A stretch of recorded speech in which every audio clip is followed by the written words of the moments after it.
Okay, what's up? Andy Hoffman here. I want to give a quick breakdown of the method I use to help my family, my clients, to manage all of your money on autopilot. So, just a quick background on me. I spent the last decade of my life working in the financial services industry, doing everything from being a financial advisor, selling annuities to financial advisors, doing some consulting to financial advisors, recruiting financial advisors, and then ended up as the chief experience officer for a boutique financial planning firm. And before that, back in 2005, I got a small bonus when I joined the Coast Guard that I completely pissed away, and that sent me on this lifelong journey to learn everything about money.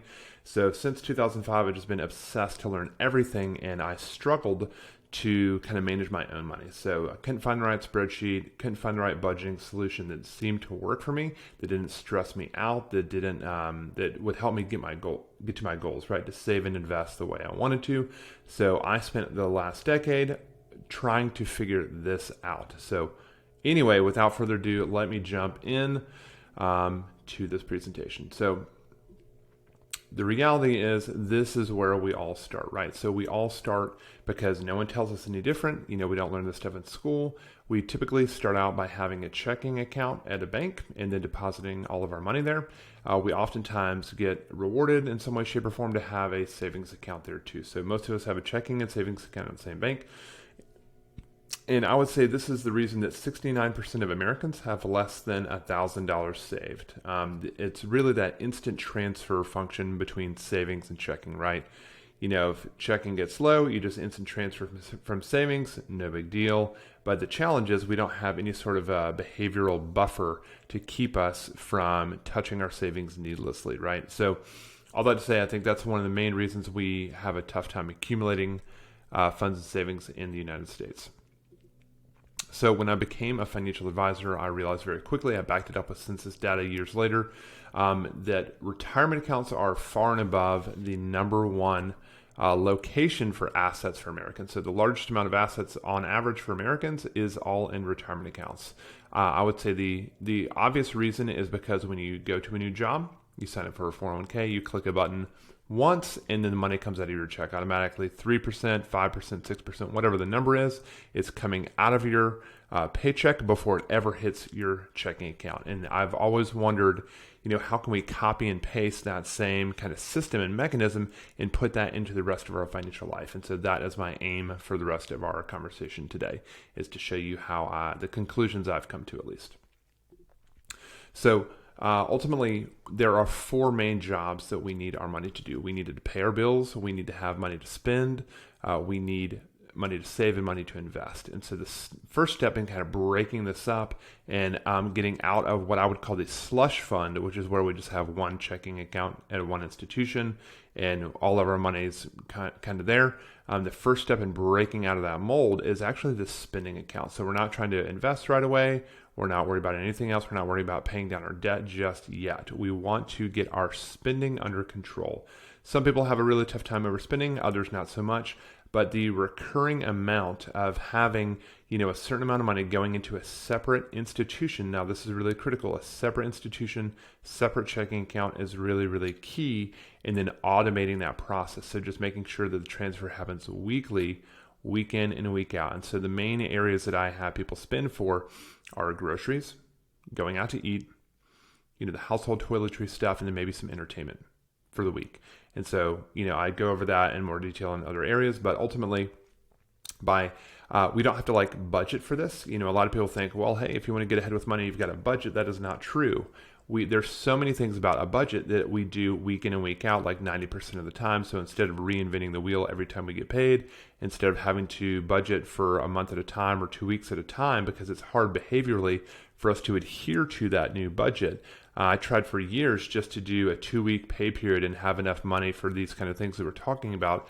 And I would run out of money by day 8. I happen to be the spender in my family, but just by going to a weekly format is a game changer for most people. So that alone is huge. And then we automate the process. We keep your current bank wherever that is. And then basically we have money transfer over to the new bank, leaving your current bank on a Tuesday. That way it ends up in the new bank as we walk into the weekend, flush with cash. You buy groceries, go out to eat, do the things you want to do with your family. And then as you work your way to the next kind of cash infusion at the end of the next week, it might be getting a little low, and that's great. And so we want to establish that baseline so that we can do other things. We can kind of figure out what bills need to be cut if that's a possibility. If it's not, currently enhancing your lifestyle, if it's not providing value to you, then let's eliminate that and convert those dollars and put them somewhere else of a higher and better use. But again, super, super important that step one is adopting the spending account. Eventually, we want to get to a place where we are depositing all of our income into another account. So you can see here, not where you currently pay all your bills, but actually a brokerage account. So the concept here is that there's a phrase in the personal finance space called pay yourself first. You might have heard a quote from your boy Warren Buffett, where he said, don't save what is left after spending, spend what is left after saving. So we want to adopt that mentality as we build out a framework like this on Autopilot. So most people are not going to get there right away. That's fine. You typically need, I would say, a few weeks of money for bills, money for spending set aside in a savings account already to begin to make that switch. Not a problem. A lot of my clients start out with zero savings, and then we help them get to a place where they do have savings by implementing the solution. But ultimately, the end game is you want to be at a place where you're depositing your income directly in either a brokerage account or a savings account at the brokerage institution. So Charles Schwab, Fidelity, M1 Finance, Betterment, Wealthfront. There's so many institutions that have like a savings account or a cash account or somewhere that's going to pay you better interest than 0.01 at like Bank of America, Wells Fargo.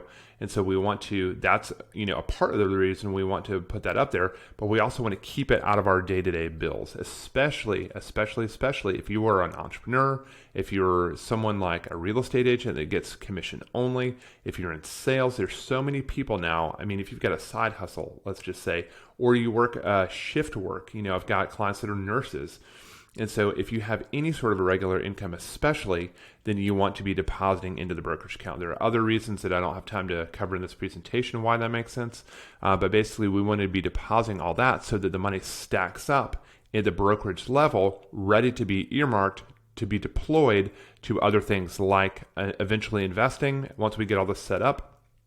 But basically, we are prioritizing saving and investing as the default option. So as the full framework gets set up, you get that tax return, you get the big commission check, you get the annual bonus. You don't have to lift a finger or think about where to put that. The decision has already been made by default, and it's going to get saved and invested unless you tell it to do something else. Again, just a quick caveat, huge rule of thumb for people as we set up the framework based on where you are today. So there's no deprivation, there's no rice and beans, there's no like decimating your lifestyle to get squared away, because most of the people I work with are either, a six-figure family, meaning the combined income of the household is about six figures, roughly in that range, or you're an entrepreneur, solopreneur, freelancer, something like that. And so most people have the income portion of the equation solved to some degree, and it's about optimizing the lifestyle to a way that is not slash and burn.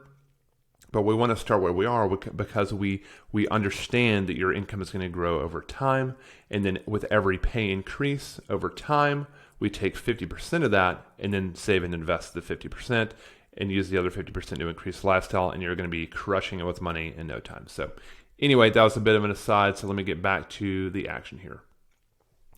Credit cards. I am not super dogmatic about people not having credit cards, though I do think it's important that people realize that when you do swipe a credit card instead of a debit card, you can spend up to 18% more per transaction. So super important to at least understand that.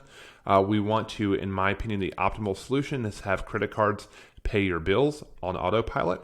We can have multiple cards paying multiple bills. We want to keep the threshold of utilization ideally under 10%.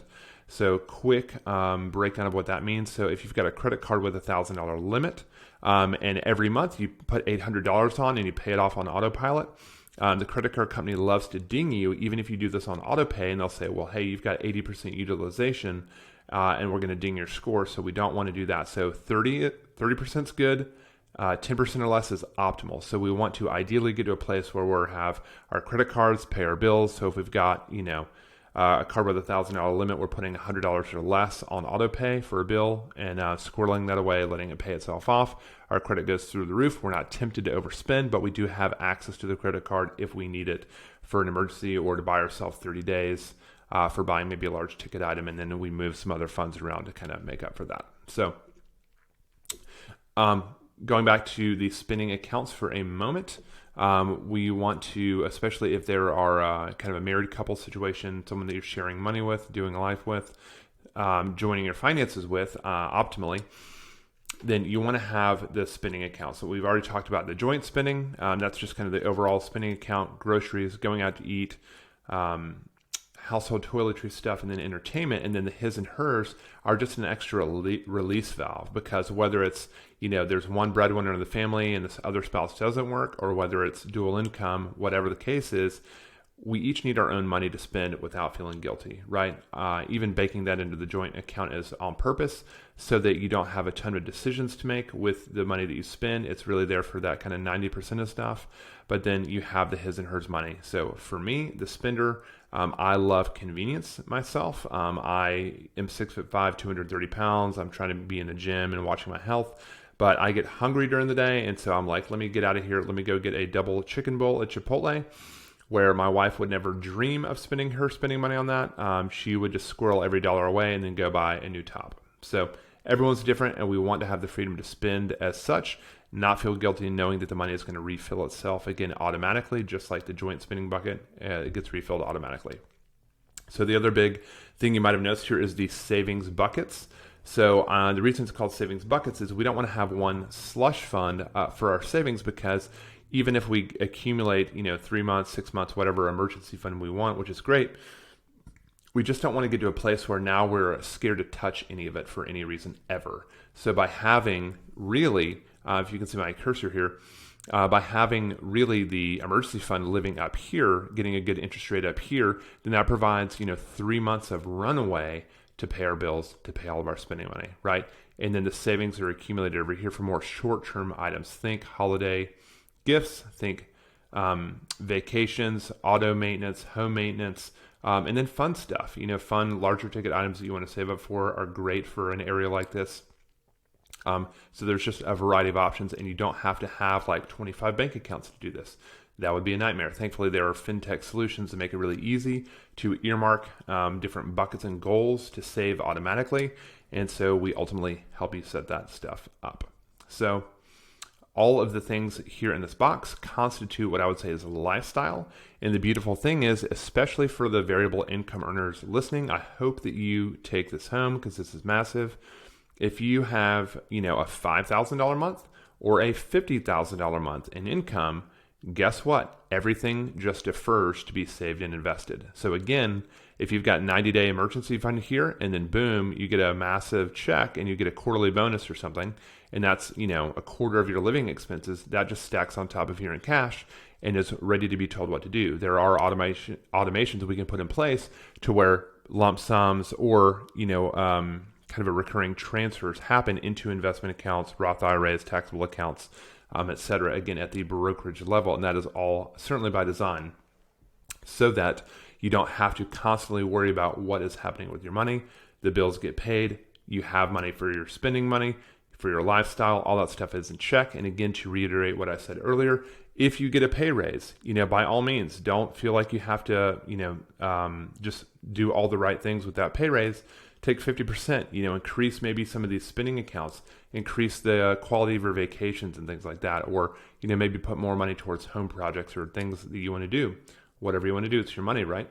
But ultimately, we want to ideally be increasing the amount that we save and invest. And this clarity that is brought to us through a system like this makes it super easy to see the value of doing so in a way that is clear, that a way that is not shame-inducing, that you can kind of reach your long-term goals on autopilot through a solution like this. So the last couple slides here, ultimately, again, I've touched on this a little bit, but basically you're able to, once you kind of get some money in here, again, doesn't have to be 90 days. I'm certainly not a person that says you have to get a full 90-day emergency fund before you can invest any further. I think that's crazy.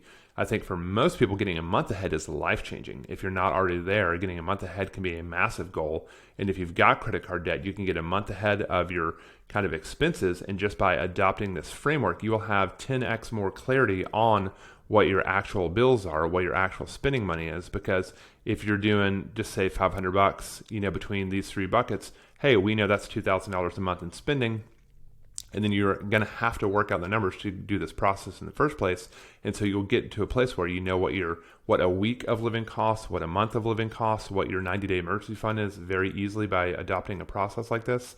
And from there, we figure out, hey, what's our 90-day emergency fund, et cetera, et cetera. But once most people get a month ahead, that gives them the kind of permission to get after it and pay down some debt automatically. Setting up a payment plan. There's so many ways that we can talk about, for clients specifically, that is, about ways to restructure debt in a way that saves you a boatload of interest. I just had a client literally DM me today that he saved $800 from his credit cards and such by utilizing home equity line of credit to consolidate a lot of his debt. And so those things can be massive. And when we have the right system in place, instead of that getting pissed away and spent and you feel even worse and then you rack up even more debt than when you got started, the right things happen because we have the right framework. So I'll leave you with this quote. I guess I'm quoting myself, how lame. The saying that I have is that debt is a symptom of a broken system. So once we set up the right system, the debt pretty much solves itself. So anyway, thank you for taking a look at this. Hope you found it super valuable. We'll talk to you soon.